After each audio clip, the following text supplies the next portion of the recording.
Hi everybody, my name is Michael Lavalette. I'm a counter-fire member from Liverpool, and with me today is Nigel Flanagan. He's a recent author of a really important book on the nature of trade unionism, and we're going to spend some time talking about that today. But Nigel is a long-term trade union activist and militant.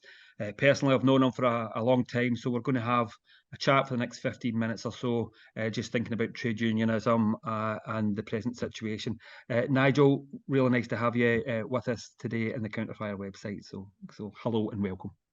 I'm glad to be here. Thank you, Michael.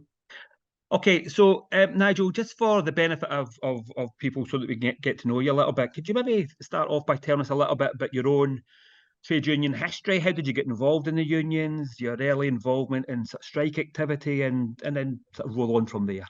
Yeah, okay, fine. It was a long time ago. But I first became a trade union activist in the mid-80s. First in an old union, NALGO, white collar union, and then obviously subsequently in Unison. I was a full-time convener for Unison on Merseyside in Sefton.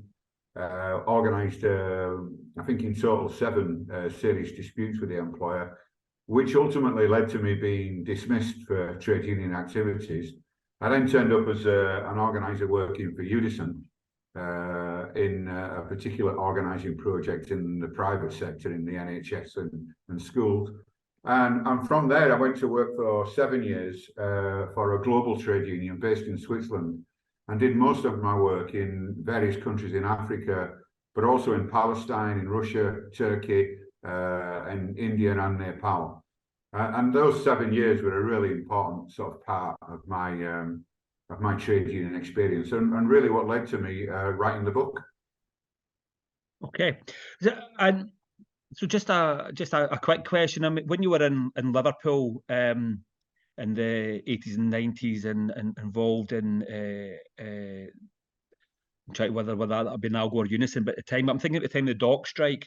Obviously, in Liverpool, the dock strike, you are very important in terms of delivering solidarity to the Liverpool dockers. But the Liverpool dockers also had a real focus on international trade unionism. Was that the first time that you'd seen those kind of international links and solidarity, or had you come across it before? Not really. I mean, only in Unison and NALGO both had really good international links, and it was a good part of the union tradition in NALGO and Unison. But the first time I'd been actively sort of connected to any kind of global trade union activity was the Liverpool dockers strike. And in fact, I do reference that in the book as being one of the few examples in the 90s that really did offer a lot of hope. It was described at the time as the most modern trade union dispute in the world, and it really turned out to be that. So seeing how easy it was for that handful of dockers to unofficially organise solidarity all over the rest of the world was really inspiring, and did open my eyes to what the potential was for trade unions, as opposed to focusing on all the restrictions under law and under membership, etc., that many people at the time were very, very sort of worn out by. The Liverpool docks and the global activity were a real inspiration for me. Yeah.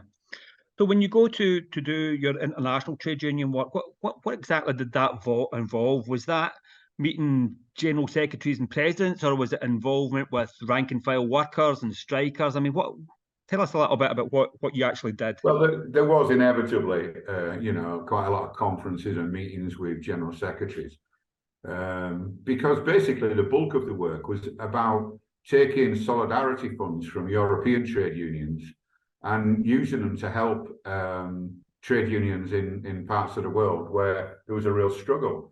So the first country I went to work in was Namibia, and I was out there with funds that had been provided by the Finnish trade union movement. But once out in those countries, once you start the organising work, it was all about rank and file activists, working alongside them on strategy, on training, and then following them through to make sure that, we could continue to provide support where it was really needed. And so we ended up in, some quite, on the one hand, exciting, but also quite sort of dangerous situations in terms of working with trade unions. Whether it was I was working in Ivory Coast, Cote d'Ivoire, where there was some sort of military coup took place while we were trying to organise. journalist trade unions, and some of the journalists were arrested because of their coverage of the coup. Working in Palestine alongside organisers there and trying to organise a union, obviously with all the day-to-day restrictions of the occupying forces of the Israeli Defense Force and the Israeli state. That was an incredibly difficult experience. But again, even in places like Turkey and in Russia, the restrictions on trade unions meant that the only way you can really operate and grow is to work in the grassroots at that level.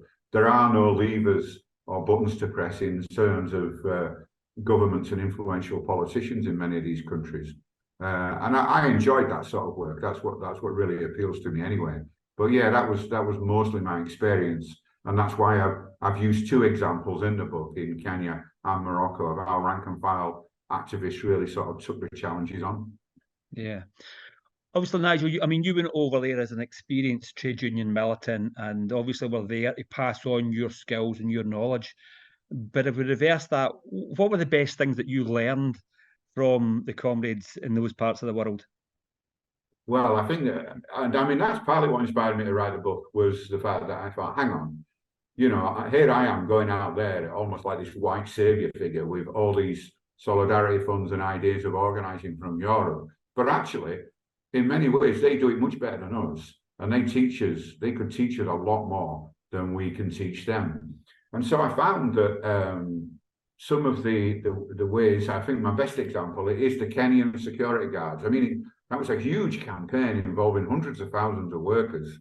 And it was simple things like they said, look, we don't really want all this training. We don't really want all these full-time organizers and all these staff and offices. What we want is motorbikes. And, my first response to that was, oh, we all want a motorbike. But they said, no, give us motorbikes and we can get around every worker, every workplace. We can go into their communities. We can find everybody. And that's exactly what they did. And I was able to take part in that with them. And it was so exciting, but also it was so fresh to think, there were no committees to meet. There were no, ponderous sort of democratic, so-called democratic avenues that had to be sort of followed. The union decided that's what they wanted. They went out, bought the motorbikes with the money that had been provided by Swedish trade unions. And the next week, these motorbikes were in action with activists on them, literally going out and recruiting people in huge numbers. They went from a national membership of 8,000 in 2014. They have a membership of over 100,000, which makes them one of the largest trade unions in Africa. But not only that, the basis on which they organised and recruited people to the union was so much more about power.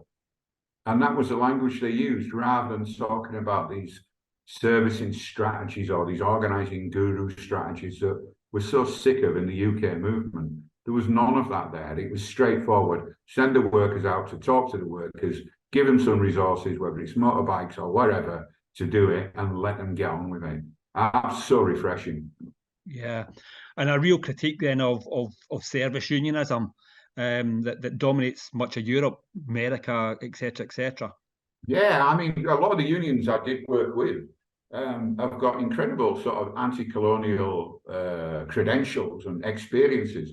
When I was working with the UMT in Morocco, I mean, this is a union that organised general strikes against the French occupation, who had members shot and killed, general secretaries imprisoned.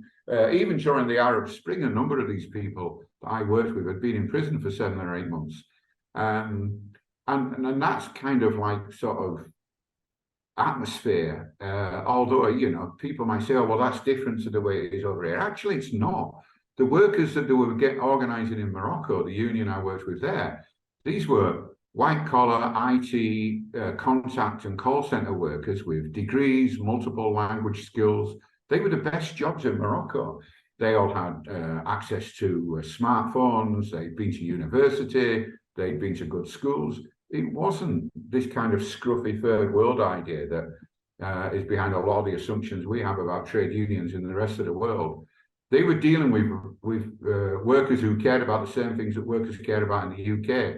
But they just took the attitude that the way to do it was to be militant, to be organised, and to talk about power and not about all the other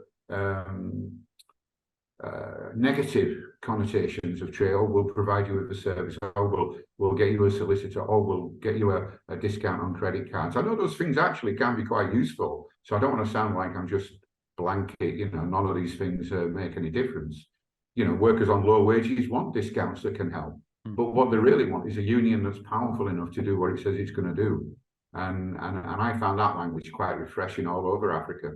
Yeah. So what about back in Britain today then? So, we're certainly in the midst of an uptick in union activity that we've not seen for 20 years or so. But it's all about stop, start at the moment. So where do you think, what would be your evaluation? Where do you think we're up to, and what do you think we need to do to sort of deepen the strike wave and get some important victories on our side? Well, what made me actually, the event that triggered me immediately writing the book was the dismissal of the 800 P&O workers. Because at the time I thought, this is just what happens over and over again. Something awful like that takes place, and the union appears to have no power to do anything about it. So I did start off in quite a pessimistic mood, and as I was writing, of course, then the RMT moved, it was the first union to move into this kind of like dispute territory, winning national ballots, organising national strike action. And then the whole thing did seem to explode into like a huge surge. And I'm sure you would have said, Michael, it was so exciting. It was so encouraging. And, for 30 or 40 years, we used to sort of defeats and downturns and, real sort of compromise victories, really, nothing outrageous. But this time it felt different. It really did feel different. But the point I wanted to make was there's going to be a tendency here for parts of trade union bureaucracies and some trade union leaders to use this as a little bit of as a cover to say, well, look, there you are, everything's okay, we're back. I remember the TUC making the announcement, the unions are back. That was their statement. And, I wanted to be the sort of the miserable Yorkshire bastard I am by saying, well, hang on, the unions are not back yet. And some of the figures I did a lot of research into the workplace survey that the government carries out, and also looked at the certification officer reports. And a couple of things were so painful to read that I thought we have to make sure that everybody's aware that this is the long-term trend going into the summer. I was quite shocked to see that from 2007 until present day, Unite, which is the union that makes the most noise about organising, has lost 811,000 members. Mm. Now that's quite a blow, not just to Unite, but to the class, to us as an organised movement. That to lose that number of paying members is quite a significant loss. The other statistic, I could have gone for hours about it, but this is the one that really got me, was the one that showed that in the UK economy, workers 19 and under, only 1.8% of workers of 19 and under were members of a trade union.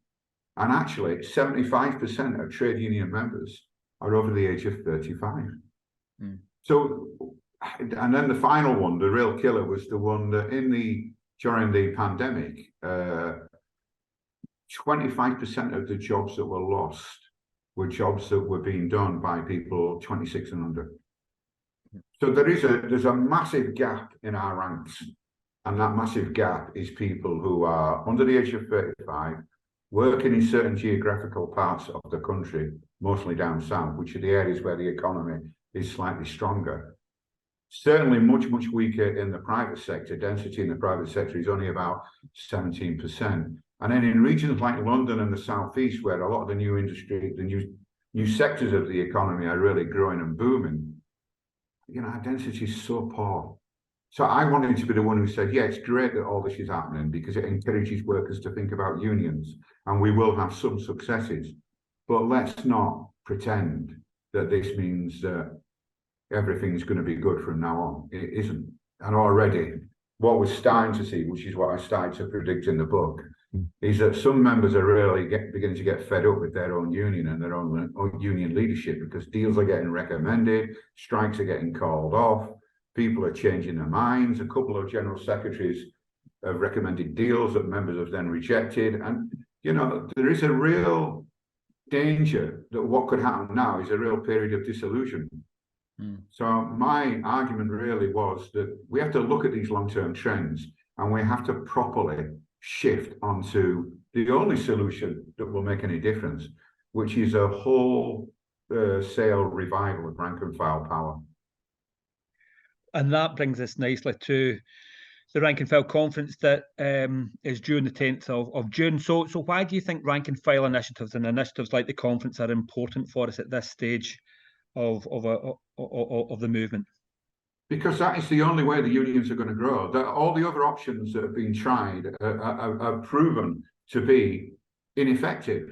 So, after the winter of discontent in 1979, big chunks of the Labour leadership decided that we didn't want to be militant anymore. We didn't want to be collective. We would offer services and be professional. And that's what would bring people back into the trade union movement. It didn't. The decline has been constant ever since that was first attempted. And then the second idea, which had a different sort of appeal, was to borrow the politics of the American, particularly the US social movement and community organizing strategies, looking at people like Zelensky and saying, this is the way forward, using these strategies, using full-time professional organizers. And, what I had to say was, it's failed. It still sounds exciting to people. People think it sounds a bit sexy because it's American and a bit sort of, different. And so it's revivalist in its sort of language. But the impact of it has been next to insignificant, because the TUC set up its organizing academy, I think, in 1996. It's produced some great organizers, but made no difference to the decline in trade unionism. Some unions have set up organizing units and organizing academies of their own. It's made no difference, because the big, massive thing that's missing is the understanding that unions grow on the activity of its members and its activists. And any strategy or any notion that doesn't include that as the main cardinal part of the strategy is doomed to fail. And it means taking risks. It means that the unions have to be opened up. They have to become more democratic. The resources of the union have to be controlled by the members and the activists. And, that is the real challenge inside the unions now, is to give the union back to the members, which is why I called the book Our Trade Unions. The unions are not the property of the general secretaries or of the bureaucracy or of officers like me. I work for a trade union. The union belongs to the members, and the members should be at the heart of the strategy of reviving and growing the trade unions again. And I've been involved in some campaigns where putting that first has produced quite significant growth. And really that to me is the appeal of something like the rank and file organizing conferences, because it's where we can start talking about those things, not just inside our own trade unions, but across the trade union movement, linking together struggles. One of the biggest frustrations for me was that we never really got into a conversation about the general strike. A cost of living crisis was a general crisis. So why didn't we have a general strike? And most union leaders put that idea back and said things like, well, we're virtually organizing one, or, it's a bit too early for that.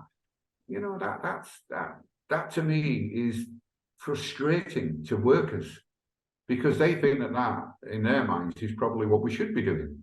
I mean, you could go on a picket line and that's what people will be talking about. You go into union meetings and not many union leaders are talking about that. So it's that kind of conversation now that is urgent and it's directly relevant to this crisis. And I think that that's what the organising conference is. That's going to be its real value.